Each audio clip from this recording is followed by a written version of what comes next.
नमस्कार दोस्तों। बिहार के जो भी अभिनेता हैं, जो भी भोजपुरी कलाकार हैं, यहाँ धीरे-धीरे अब अपना जो है पाँव राजनीति में जमाना चाहते हैं। पहले से कुछ जो है अभिनेता इसमें लगे हुए हैं, काम कर रहे हैं, लेकिन जो है अब कुछ नए चेहरे भी इस चुनाव में देखने को मिल रहे हैं।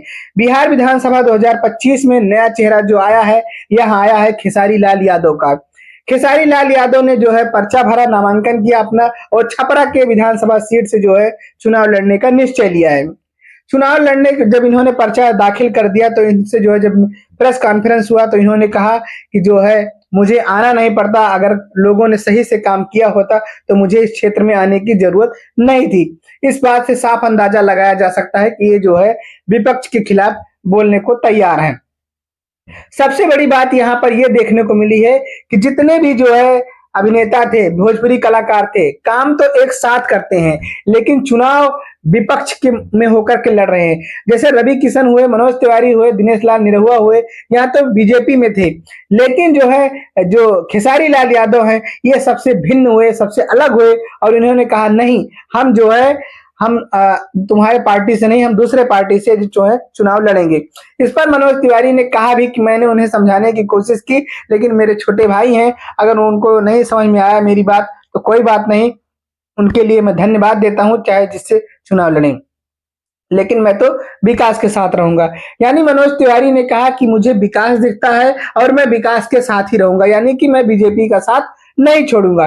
लेकिन खेसारी लाल यादव ने जब नामांकन भरा तो उन्होंने कहा कि जो है जिस तरीके से काम हो रहा है बिहार में, बिहार बहुत बेकार हो चुका है, इस तरीके से बिहार में काम नहीं होना चाहिए और मैं एक नेता के तौर पे नहीं, मैं एक कार्यकर्ता के तौर पर मैं चुनाव लड़ रहा हूं। अगर बिहार में ढंग से काम हुआ होता तो शायद मुझे चुनाव लड़ने की आवश्यकता नहीं होती। लेकिन अब सोचने वाली बात है कि दोनों अलग अलग पार्टी से हैं, चाहे रवि किशन हुए या मनोज तिवारी हुए, ये तो दोनों एक ही पार्टी में हैं, लेकिन जो खेसारी लाल यादव हैं या तेजस्वी का साथ देते हुए या अलग पार्टी से हैं। लेकिन समझने वाली बात यह है कि जब ये लोग पिक्चर में काम करते हैं तो एक साथ करते हैं, लेकिन जब राजनीति में आए हैं तो अलग अलग हैं। तो क्या लगता है आपको कि जो है एक साथ पिक्चर में काम करते हैं और जो है जब जब यहाँ पे आए हैं, राजनीति में आए हैं, तो क्या अलग अलग काम करेंगे? क्या दोनों में कुछ मतभेद होगा? क्या होगा? ये तो आने वाला वक्त ही बताएगा। लेकिन खेसारी लाल यादव पहले अपनी पत्नी को चुनाव लड़ाना चाहते थे, लेकिन कागजों में कुछ दिक्कत होने की वजह से उनकी जो पत्नी है चंदा देवी, उनका जो है नामिनेट नहीं हो पाया, इसलिए जो है खेसारी लाल यादव को सामने आना पड़ा और नामांकन उन्होंने ही किया और छपरा की विधानसभा सीट से जो है खेसारी लाल यादव चुनाव लड़ रहे हैं। चुनाव के बाद उन्होंने बहुत जो है ज्यादा हाई फाई नहीं बोला और कहा कि जो है मुझे ज्यादा नेतागिरी में ज्यादा शौक नहीं है। लेकिन जब शुरुआत होता है तो सारे लोग यही कहते हैं कि मुझे नेतागिरी में ज्यादा शौक नहीं है और मुझे जो है जमीन पे रहना है, चाहे आप दिनेश लाल को ले लीजिए, चाहे आप मनोज तिवारी को ले लीजिए। लेकिन जब चुनाव हो जाता है, अगर इनको चुनाव जीत भी जाते हैं, उसके बाद में इनका रंग रूप बदलने लगता है। प्रेस ने ऐसा सवाल किया जो है खेसारी लाल यादव से। खेसारी लाल यादव ने साफ कह दिया कि मुझे जो है कोई नेता नहीं बनना है, मैं जो है आप लोगों के साथ हूं और हमेशा आपके पद चिन्हों पर चलूंगा। इस बात में कितनी सच्चाई होगी या तो चुनाव बीत जाने के बाद ही पता चलेगा। अगर खेसारी लाल जीतते हैं, विधायक बनते हैं, तो कुछ लोगों ने कहा कि आप तो विधायक हो जाएंगे, तो उन्होंने कहा नहीं, मैं विधायक नहीं, मैं एक माँ का बेटा हूं और आप सबका बेटा हूं, मुझे बेटा ही रहना है, मुझे जो विधायक की पदवी नहीं चाहिए। तो शुरू में जब नामांकन होता है, जो पहली बार चुनाव होता है, सभी लोग ऐसा कहते हैं, लेकिन बाद में आप देखते हैं किस तरीके से लोग उनके पास चक्कर लगाने लगते हैं, अपने कामों के लिए दौड़ते रहते हैं, काम नहीं हो पाता है। इस बारे में जब जो है मनोज तिवारी से पूछा गया, रवि किशन से पूछा गया कि जो है आप क्या कहते हैं कि आपके विपक्ष में लड़ रहे हो, यानी कि वो भाजपा से नहीं लड़ रहे हैं और जो है वहाँ जो है आरजेडी से लड़ रहे हैं, तो इस पर जो है जो मनोज तिवारी हैं उन्होंने कहा कि जो है वो हमारे छोटे भाई हैं, उनको हमारी पार्टी नहीं अच्छी लगी, हमारे काम अच्छे नहीं लगे, कोई बात नहीं, वो जिससे मन कहे उससे लड़े, हमारी शुभकामनाएं उनके साथ में है, लेकिन हमें तो विकास के साथ में रहना है। यही बात उन्होंने कहा कि हमें विकास के साथ में रहना है।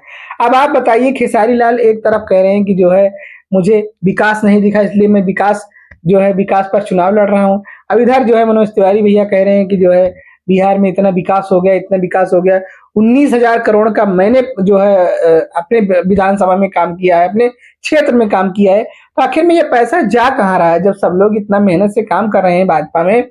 और जहां तक है मनोज तिवारी की बात, तो आप उनका इंटरव्यू उठा के देख लीजिए किस तरीके से वो डिबेट करते हैं। उनकी बातों को आप सुनेंगे तो आपको लग जाएगा कि मनोज तिवारी किस तरीके से काम करते हैं। जिस सांसद को यह नहीं पता होगा कि हमारे देश पे कितना कर्जा है, हमारे देश की जो है इकोनॉमी क्या है, वह जो है विकास कैसे करेगा, आप अनुमान लगा सकते हैं। आपने देखा था एक चैनल पे उन्होंने कहा, एक लड़के ने उनसे पूछा कि जो है हमारे देश में जो है कर्ज कितना है, तो उन्होंने कहा कर्ज वर्ज मेरे ऊपर नहीं है, एक भी कर्ज हमारे देश पे नहीं है। और जब से मोदी जी आए हैं तब से सब विकास की धारा ही बदल गई है, विकास की गंगा ही बह रही है। तो किस तरीके से राजनीति हो रही है बिहार में, बिहार के लोगों को कितना भला होगा, बिहार के लोगों का कितना फायदा होगा, ये तो आने वाला वक्त ही बताएगा। फिलहाल अभी चुनाव का समय चल रहा है, सभी लोग चुनाव में बिजी हैं। और चुनाव में आप जानते हैं बड़े बड़े दावे किए जाते हैं, बड़े बड़े वादे किए जाते हैं। लेकिन अब आने वाला समय बिहार वालों के लिए कैसा होगा, बिहार के लोग कैसी जो है सरकार लाते हैं, कैसे विधायक लाते हैं, कैसे चुनते हैं, ये तो उनके ऊपर है। लेकिन जिस तरीके से खेसारी लाल यादव ने कहा कि हम जो है, हम सिर्फ जो है बदलाव चाहते हैं, हमें बदलाव की जरूरत है, क्योंकि अगर विकास के नाम पर अगर कोई चुनाव लड़ रहा है तो वह मोदी जी हैं। पत्रकार ने जब पूछा तो उन्होंने कहा विकास और बदलाव में बहुत अंतर है, हमें बदलाव की जरूरत है, पहले हम बदलाव करेंगे, विकास बाद में करेंगे। तो देखते हैं बाद में क्या होता है। दोस्तों, आप लोगों को हमारा वीडियो कैसा लगा कमेंट में जरूर बताएगा। चैनल पर नए हैं, चैनल को लाइक करिए, शेयर करिए और सब्सक्राइब करिए। धन्यवाद।